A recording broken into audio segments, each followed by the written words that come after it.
Pat, here we go. 3, 2, 1. Let me also boom, boom, boom, boom. I think I watched this a long time ago.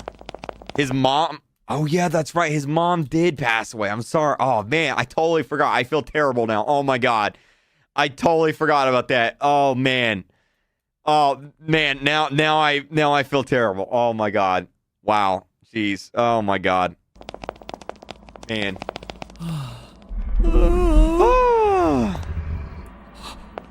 Captain Jack's mom passed away a few months ago. I totally forgot. Yeah, that's so... It's so weird that MatPat made a Roblox video. Hello, Internet. Welcome to Game Theory. Taste the rainbow. Theorize the rainbow. And welcome to our first ever Roblox theory. It's hard to believe, but yeah, this is the first time that we've covered anything from the platform. For all the olds that are out there watching, I'm assuming that you hear Roblox and immediately think of the kiddie version of Minecraft, right? Like Minecraft, but everything looks like Kirkland-branded Lego characters. Gotta admit, that's what I thought at first, but it couldn't be further from the truth. Roblox provides a very easy-to-use tool set to create your own games, and then also provides you the storefront to sell those games. It's kind of like Mario Maker, except for, you know, you're not given Nintendo free labor. And I gotta say, the games that some people have created inside this thing are incredible. You've got literally every genre out there, from theme park tycoon to pet simulator. And because the list of games is nearly infinite, everyone's favorite list is gonna look completely unique. Case in point, lately over on GT Live, I've been catching up on some of the internet's favorite creepy games like Doors, but also the absolute smash hit from the last 2 years, Piggy. But for our inaugural episode, we're gonna be covering a Roblox craze that's a bit more recent. The co-op survival horror title, Rainbow Friends. In Rainbow Friends, you and your buddies are sitting on a bus heading on a class trip to an amusement park called Oddworld. But wait, something evil is afoot as a mysterious shadow hand reaches out and switches the directions on the sign, sending the bus down a dirt road towards some sort of biohazard. The bus crashes for unknown reasons. Our unconscious body is kidnapped and we wake up in some sort of strange facility. Gotta admit, this game packs more dude, I gotta say something real quick. I want to say something, all right? Dude, I don't know where MatPat gets most of his clothes at, but like, he is the most YouTuber-y looking YouTuber, and I love it. Like, I gotta figure out where he buys his clothes at. Like, you can look at him and just tell he's a YouTuber. And I mean that in the best way possible. That's not an insult. I mean that in the absolute best way possible. Like, I need to figure out where he shops at. Because it's incredible. You gotta admit, this game packs more action in the first minute than most do in the first hour. A shadowy voice over the loudspeaker tells us that his blocks have fallen over and that he needs help collecting them. And thus, the games begin. Enter the Rainbow Friends, a colorful collection of monsters, each with their own personality. Blue will chase you if he sees you. Green is blind, but has himself a much greater reach. Orange will quickly run a set path throughout the facility. And purple is the once-ler. How bad can I possibly be? I'm thinking more Dr. Seuss source material and less and before you guys say no, that does not look like me, okay? Don't even say it. Sexy man. Just saying, it's a pair of gloves that sticks out of vents. In the end, it's revealed that our mysterious captor is none other than the final rainbow friend, Fred. Hey, it's me, Fred! Wow! That's a blast from the past. I like that I'm making Fred references, but if you're playing Rainbow Friends, something tells me you might not know who that is. Anyway, it's the final rainbow friend, Red, who looks like an octopus squeezed into a business suit. If we Oh my God, I did. Oh my God. Oh my God. Okay. All right. You get your Robux. He was right. I said I would give him the Robux. If he was right, it's Stelly Belly. Okay. If any hope of escaping Red's dark experiments, we'll have to work together with our friends to find all the requisite blocks, food pouches, fuses, and batteries. Make sure you're my Roblox group. Or, you know, you could just be like me and totally luck out, practically beating the entire thing solo on my first playthrough. Can two presumably experienced Roblox players and a complete noob who's way too old for this survive the game? What are you doing, man? Don't follow me. Stop following me. Oh no. Oh, Coco! Coco! Coco, no! No! That's like when the arch nemesis of a game dies. Oh my God, it's just you. It's just me.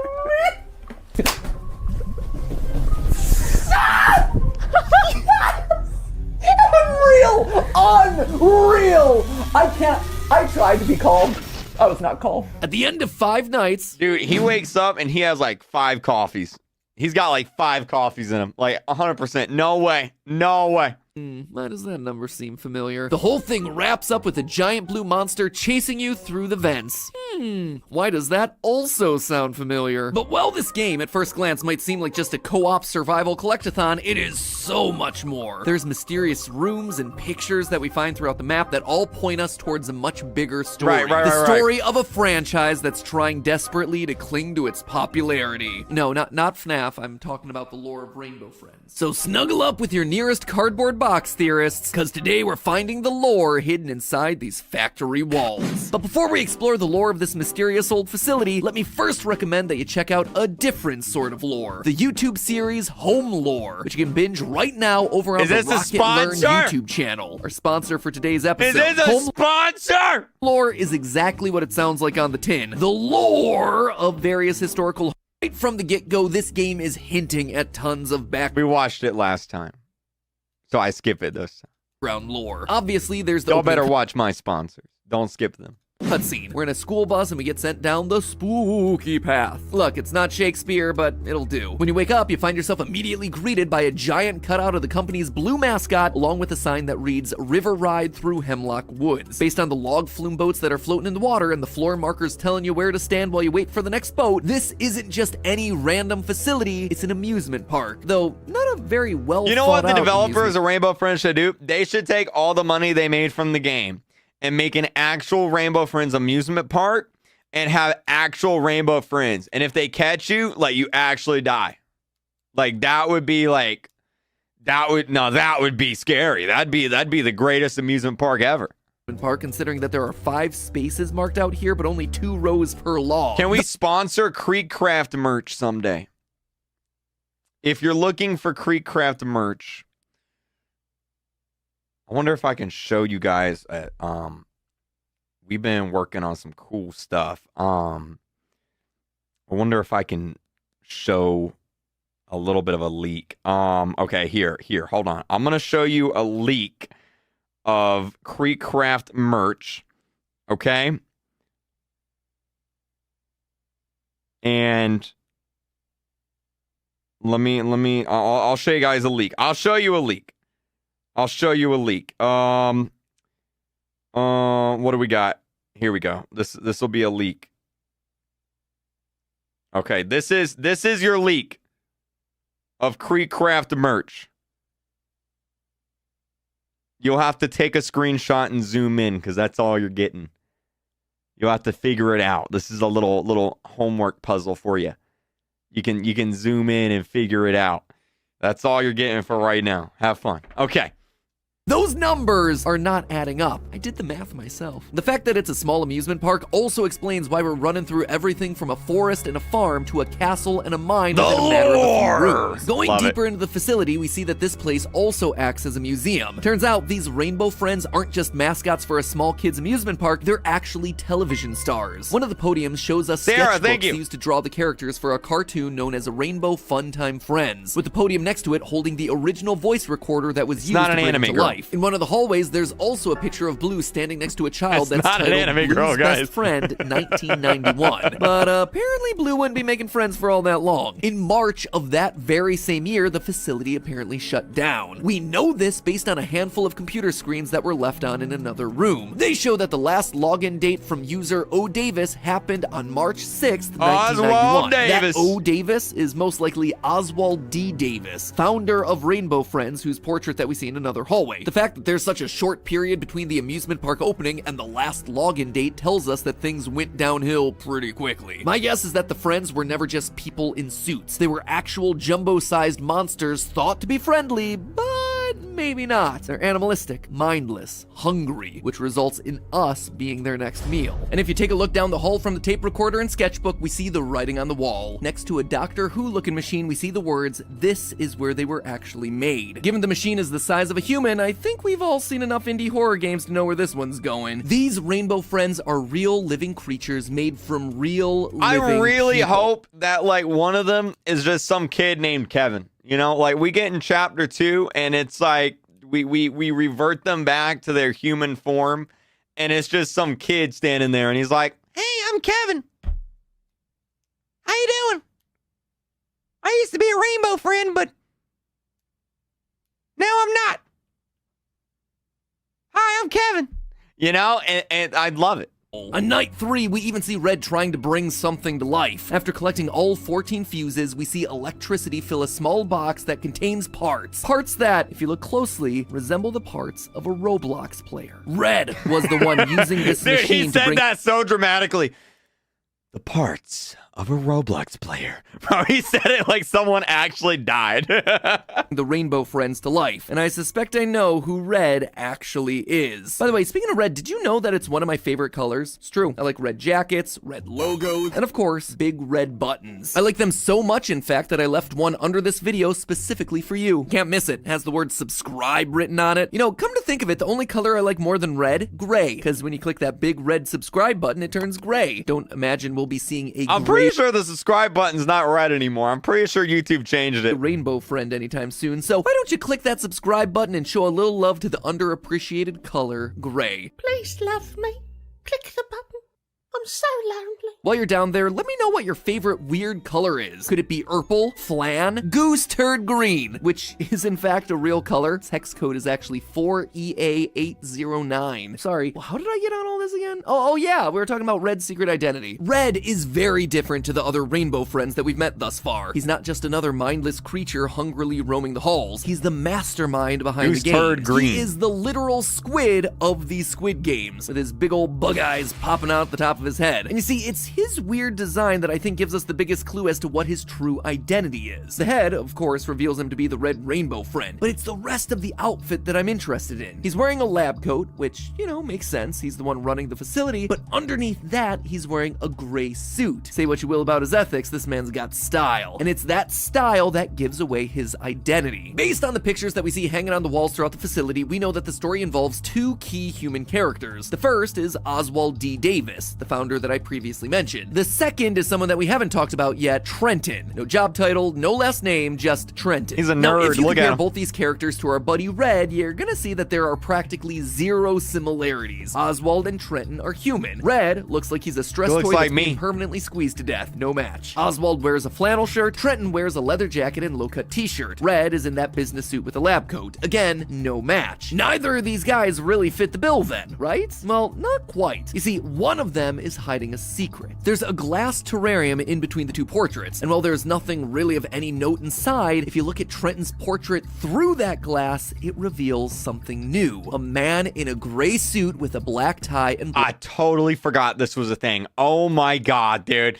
This is actually true. This actually works. If you go in the game and you look at the portrait through the glass, it's a completely different image. black waistcoat. I gotta say, in all my years of theorizing, this is a first. It's actually one of the coolest, most creative, and most subtle ways of hiding a clue like this. So well done, Rainbow Friends. Really smart stuff. But more importantly, this one gives us our match. Trenton is Red. Which leaves us with one final question. If Red was indeed the one turning people into the Rainbow Friends, why would he choose to transform himself? He knows the others became monsters. There's no guarantee that he wouldn't just turn into a monster himself. What's my so favorite why game take to the play on risk? stream? Unless Roblox. he didn't do it to himself. Someone else pulled the lever on him. Remember that computer that I mentioned earlier? The last user to be logged in was Oswald D. Davis, and we can see that he ran a command within the system. I suspect that command started the transformation sequence. He turned Trenton into Red because he figured out what Trenton was doing. Trenton was clearly hiding things from Oswald. The portrait in the hallway is a direct nod to that, with his true intentions being hidden from. Oh, he said Steam.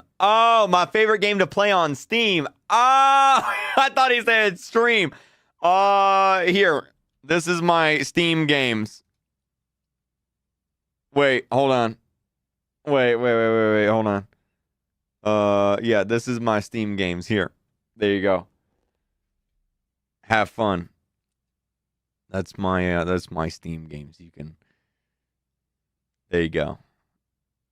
You can pause and take a look at those.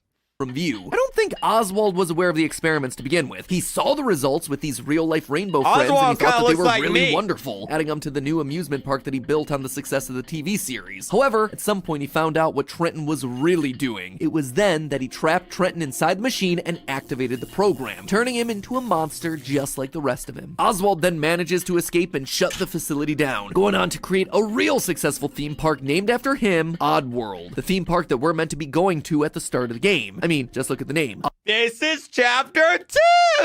Look at that.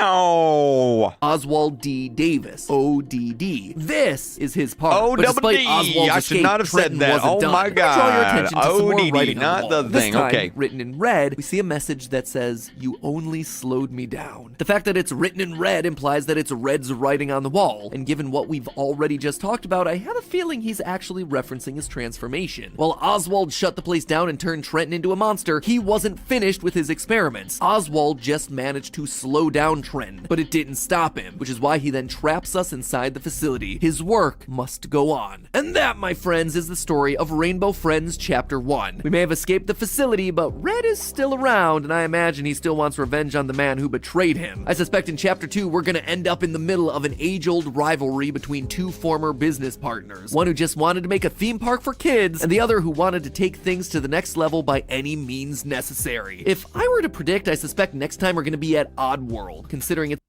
Dude, he's so smart. He's so smart. Look at this. Look at this. Look at this. Dude, I just wow. Wow. What in the world, dude? It's the next closest location and would make a great setting for a co-op collectathon. And given the use of yellow and pink throughout Chapter 1's facility, it's likely we're not done meeting all the friends from this particular rainbow. In fact, you can technically find them within the existing game files. Yellow is an evil duck. Pink is a googly-eyed alien. Not sure they're going to be keeping them that way, but regardless, Wait a minute. I thought that was from Garden of Band. Isn't that from Garden of Band? But regardless, I am very excited to see where this story is headed. See ya when Chapter 2 releases. But hey, if you're looking for something to watch in the meantime, which is 7 months later. Woo! Chapter 2. Yeah. Where in the world